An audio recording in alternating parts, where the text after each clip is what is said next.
YouTube, what's good with it, man? It's your boy Neo Cannabis, and I'm back with another video. In this video, I'm going to walk you through my journey of starting a cannabis delivery service in 2018, some of the events that led up to it, and in conclusion, what I learned thus far after operating a cannabis delivery service in Oakland, California. So coming out of college in 2018, I didn't really know what I wanted to do as far as the cannabis industry. That wasn't even on my mind. My business partner at the time was the person who pretty much introduced me to the industry. I graduated in 2017 and then worked a job for a couple of months, was just trying to figure out my next move. And during that time, California was making the steps to turn into a recreational adult use state. California was a medical state where you needed a medical card, but then 2018 is the time that it switched to adult use recreational, where anybody who is 21 and up can walk into a dispensary and purchase cannabis. You don't need any type of medical recommendations. So during that time, 2017, 2018, I was introduced to the industry by my business partner at the time. He lived in a certain area. He had a opportunity to become a social equity applicant when we applied for our license for a dispensary. So that was the ideal goal. Like everybody else, we wanted to open up a storefront dispensary. At the time, we knew nothing about delivery, and that's what we were working towards. Again, we learned about the cannabis industry. We set our goals on opening a dispensary. We found out that he was actually qualified to become a social equity applicant, so that helped fast track us during that application process. It also waived a lot of fees that you have to pay to the state, in the city or the county when you apply for the licenses. However, we still didn't have a full grasp or full understanding, like a lot of people who come to me when they ask about opening a dispensary or any type of cannabis business. We didn't have a full understanding about the capital that was needed to open one. When we talked to different lawyers, they kind of told us like, yeah, as far as a retail dispensary, there's a lottery system. So even if you apply, there's not a high chance that you'll win the license. And they only gave out like 9 or 10 licenses every year. So that lawyer that we talked to, they brought to our attention the cannabis delivery license, or the non-storefront retail license. And essentially what that allowed us to do is operate exactly like a storefront dispensary. So we have our own products, we have our own customers, we have our own menu, we handle our own marketing. Everything's exactly like a storefront dispensary. However, there's no physical location that customers can purchase from us. Everything is done through delivery. So if somebody calls us or orders online, we have to facilitate that order through a delivery, put the product in the car and drive it to the customer. And then at that point, we make the transaction. That's how we sell our products. At the time, we were mind blown. We didn't know anything about this. And during that time, there was no limit or there was no cap on how many delivery licenses the city of Oakland gave out. We thought that was a great opportunity. And then as far as capital was concerned, it's not as capital intensive when compared to an actual storefront dispensary. I always explain with the storefront dispensary, you have to lock down the real estate. Even when you do purchase or lease the real estate, you still need to build it out, which can be hundreds of thousands of dollars. You need employees, security, insurance, all of the software, inventory. There's a lot of investment that it takes when opening a dispensary. And then not only when you open, also operating it, there's a lot of expenses. It's a really high level barrier to entry when opening a dispensary, because even if you do get the license, you still have to spend a lot of money to open and operate it. But in comparison to a delivery service, we realized all you needed is a vehicle, a small office space. You didn't need a retail real estate location. If you know anything about commercial real estate, retail locations are always going to be more expensive in terms of cost per square foot when compared to a warehouse or office space. And at the time, we found a office space that was under, maybe 500-600 square feet. So we had our office space, we had our vehicles, we needed a safe, we needed security cameras, we needed our first little bit of inventory. But other than that, there weren't too many other large startup costs that went into opening a cannabis delivery service. So that was the perfect option for us. And then we bought 2 used $2,000 cars off of Craigslist. We got a POS software, but I think at the time we were using a free point of sale software. I believe it was called like Indica Online. If you know anything about point of sale softwares, they're usually anywhere from $500 to $5,000 a month, depending on how big your operation is. But we were able to save a lot when it came to the startup costs in comparison to if we opened a retail dispensary storefront. So that right there helped us out tremendously. Also, during the time we were applying for our license and waiting for that approval, we worked for a delivery service within the area so that we could better understand the schematics of the business, how it worked. We talked with the owners, tried to soak up as much knowledge and information as possible. Really being intentional, not just showing up for a paycheck. That wasn't our goal. We were trying to understand how the business works, all the different aspects, all of the moving parts that went into running a delivery service. And I believe at that time, that delivery service was one of the biggest delivery services in the San Jose area. That was extremely monumental for us and gave us the foundation so that when we started the business, we had a good idea of how to run it and the things that we needed to do to get to the next level. So that's something that I would always recommend for people. Before you jump into a business, try to shadow or work underneath a currently successful business that's operating in the same field or the same business model within the cannabis industry that you're looking to start a business in. And after that, once we finally got our license, we got it situated as far as our office and real estate. We had to get to work. Of course, we were the only 2 employees. We had a small investor who gave us maybe like $40,000 to help us with the inventory, the paperwork that you need to register your business with the state and with the city, the application fees, the softwares, the used cars that we needed to purchase. So we did have a small investor, but it wasn't anything like we had to go out and raise millions of dollars, which would have been unobtainable. Who would give millions of dollars to 2 kids in their 20s starting their first business within the cannabis industry, which is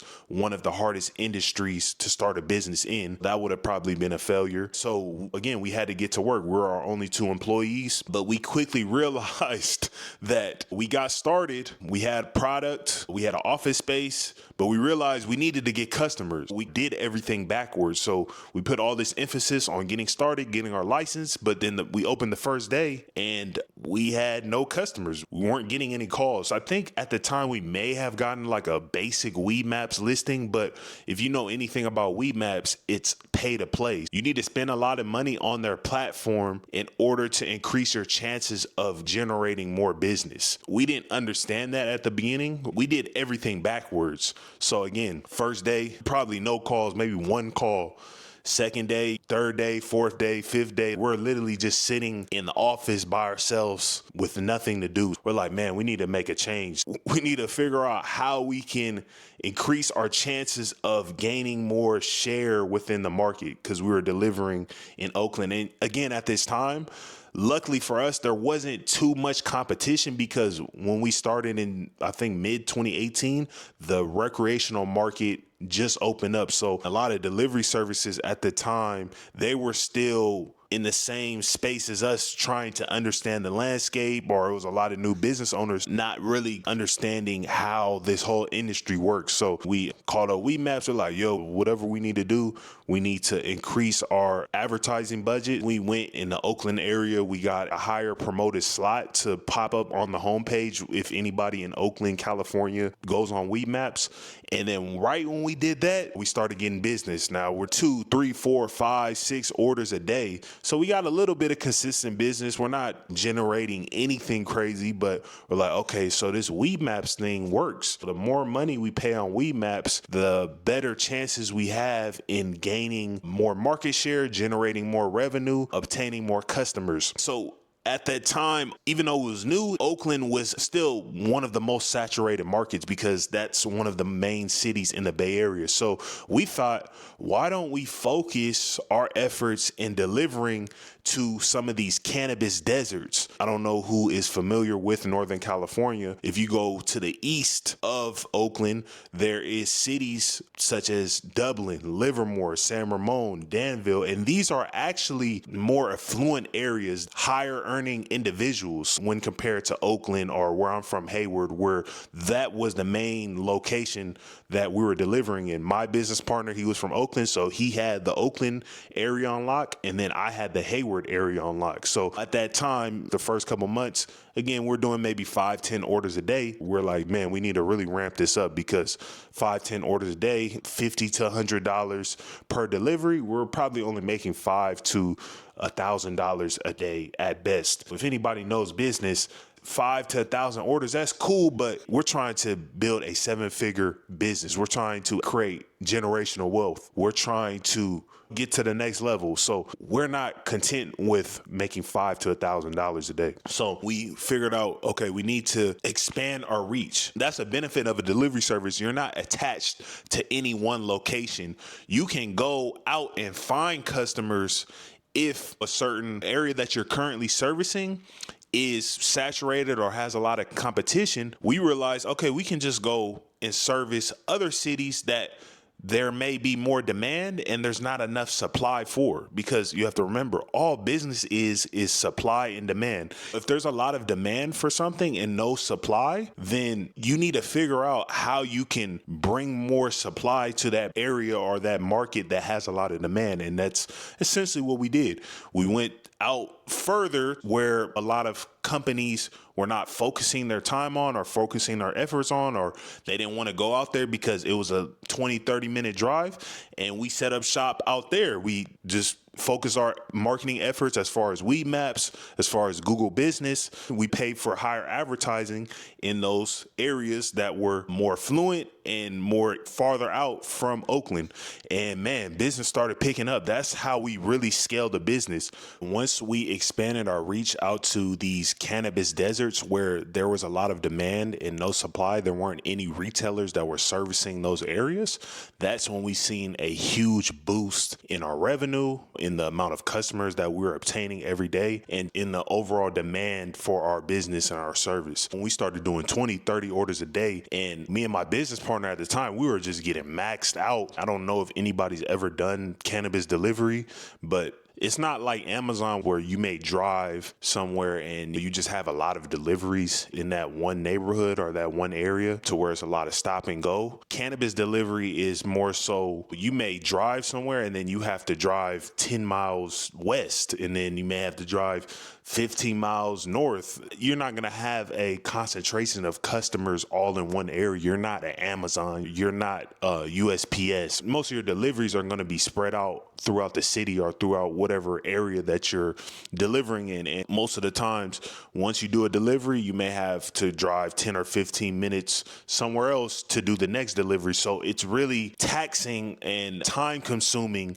when you're the person that's responsible and operating the business, because at the time we're the only 2 employees. So we were doing everything for the business. We're answering calls. We're waking up early to make sure the menu's updated. We are doing the deliveries, meeting with the brands and the distribution companies to purchase products. We're stocking the bags. We're doing everything that it takes to run the business. It was extremely taxing at the time, but it gave us the foundation to really understand all of the aspects and all of the facets within our business, so that we knew what type of people we needed to hire to fill those roles once we were at that point to delegate them. And once we started hitting 20-30 orders a day, that's when we needed to hire individuals to delegate some of those tasks as far as driving, as far as dispatching, so we can focus on a little bit more important aspects of the business as far as your financials, marketing, your software, just better overall optimizing your business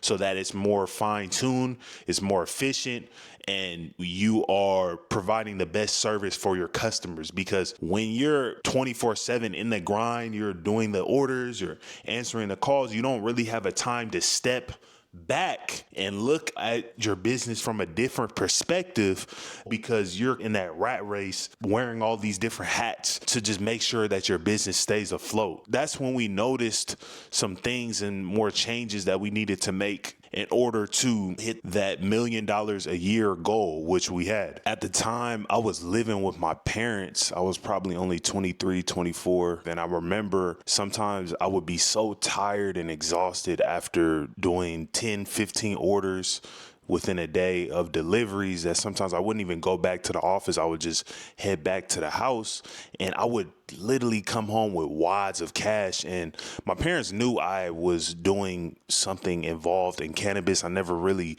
explained and got too much into it, but they didn't understand the full extent, the seriousness, and just the overall scope of it. So they were just like in shock of me coming home with just wads of cash, thousands of dollars, and they literally thought I was doing something illegal.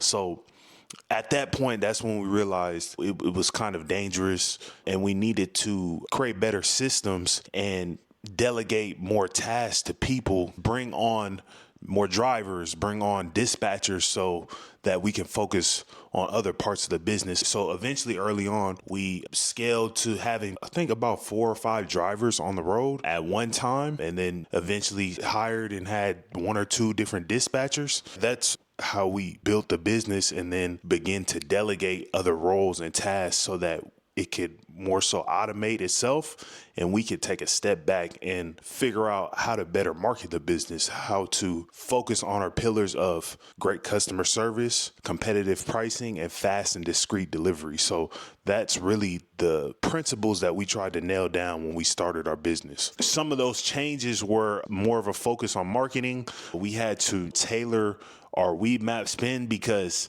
at the time, Weed Maps was really the only advertising source for cannabis delivery businesses. Not too many people were talking about Google Business or running digital ads. You had to spend a lot of money on Weed Maps. However, a lot of the times the return on advertising spend didn't make sense for the amount of money that you were spending on that platform for advertising. So we had to really focus on that.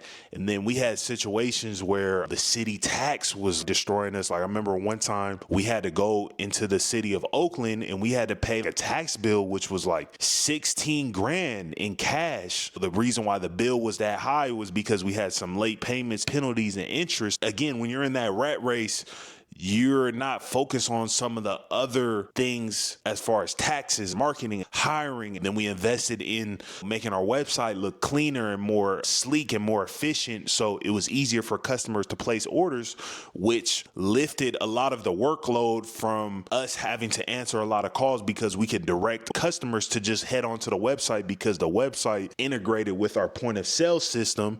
So anytime an order came in from the website, it directed right to our point of sale system, which we can then direct to drivers on the road. So we had to put systems of automation like that into place in order to better optimize and make our business run more smooth and efficient. That is the biggest thing that I think I've learned early on, was you have to create systems and put those systems in place to automate your business in order to better optimize your business and make it run more efficiently and smoothly. So after that, it was probably 2020, 2021. We're doing 50, 60 orders per day. The business is running pretty smoothly. We're definitely at that 7-figure a year mark. And then that's boom, when I created my YouTube channel. Really, the whole YouTube was created because when I looked online trying to find other individuals or other creators who were running a cannabis business, running a cannabis delivery service, running a dispensary, I couldn't find any. When I was trying to find more information on how I could further scale my business and generate more revenue, that's the goal year in and year out. You always want to generate more revenue. You always want to generate more profit. So when I went out online and tried to look into these things, I didn't find anybody. And really, still to this day, I'm one of the only cannabis focused business channels on YouTube who gives out strategies, gives out game, gives out information to aspiring and current cannabis entrepreneurs who are looking to break into the industry and start their own cannabis business. So that's everything in a nutshell. That's really how I started and operated the business, the cannabis delivery service, from 2018 to really 2021. So if you guys want a part two as far as why I left my cannabis delivery business, comment down below. I may make a video on that because in 2023, that's when I transitioned out of my cannabis business. I'll be more happy to share that in a separate video. So I don't want to keep you guys too long. I hope this video provided you some type of value. And if it did, please like, share, comment, subscribe if you're new. And until next time, peace. I'm out.